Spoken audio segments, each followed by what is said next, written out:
From the farmers and ranchers of Farm Bureau, this is Farm Weekend. U.S. farmers and ranchers received some long-awaited positive trade news. Chad Smith has details.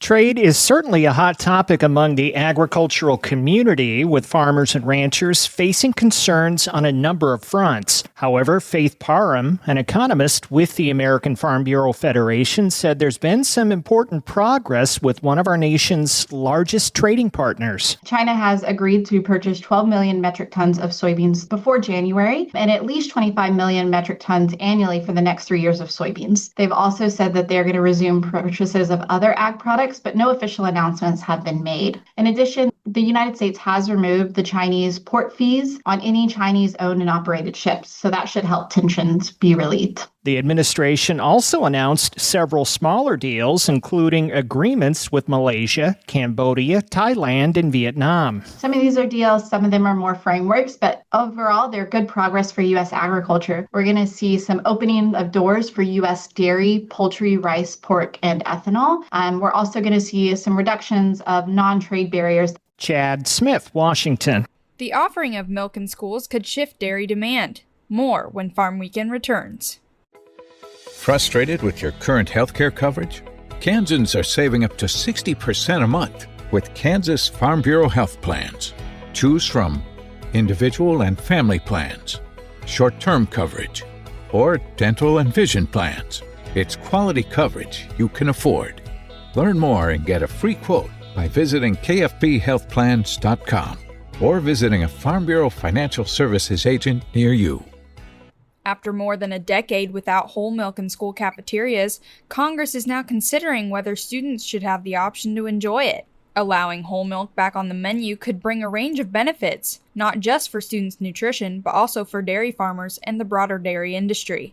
Back in 2012, the Healthy Hunger-Free Kids Act required schools to serve only fat-free or 1% milk. The goal was to curb childhood obesity and promote better nutrition. But while those intentions were good, many argue that whole milk and 2% milk still provide key nutrients, while supporting dairy producers with higher value products.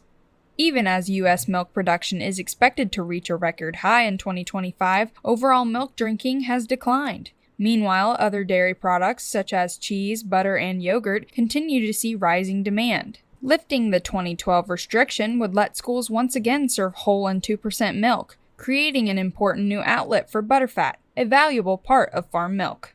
In 2024, the National School Lunch Program served nearly 5 billion meals, with about 85% of students choosing milk. Each carton of whole milk contains around 8 grams of fat. If just half of all schools make the switch back to whole milk, analysts estimate milk fat use could increase by as much as 30 million pounds, a potential boost for the dairy industry nationwide.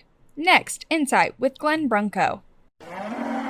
Hey farmers and ranchers, just as you do ride-alongs to inspect your fields and cattle, make sure you do the same for your mental well-being.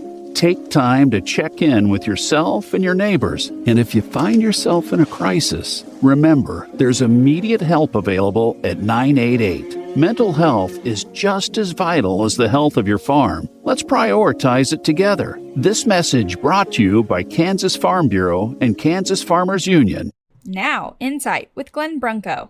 We're well past the midpoint of fall and closing in on winter. For me, the line between the two comes with Thanksgiving, that time when harvest is wrapping up and livestock are settled in for the colder months. This year, Thanksgiving feels like it carries a little extra meaning. It's been quite a year for agriculture, plenty of challenges, and to be fair, a few bright spots too. But even when times are tough, we still have a lot to be thankful for in the farming and ranching community. We have, in my opinion, the best job anyone could ask for. Every morning, we get to care for God's creation, the land, water, and air, while producing the food and fiber a hungry world depends on. Sure, agriculture can be a tough way to make a living, but I can't imagine doing anything else. We all share a passion for this work. It's fitting that Thanksgiving, a day to celebrate gratitude, centers around a meal. Our nation's strength and freedom are rooted in agriculture and a safe, abundant food supply. So as Thanksgiving approaches, take a moment to reflect on your blessings, forget the negative for a bit, and give thanks for the chance to get up each morning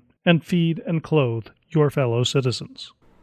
Join us next week for another edition of Farm Weekend from Kansas Farm Bureau, the voice of agriculture.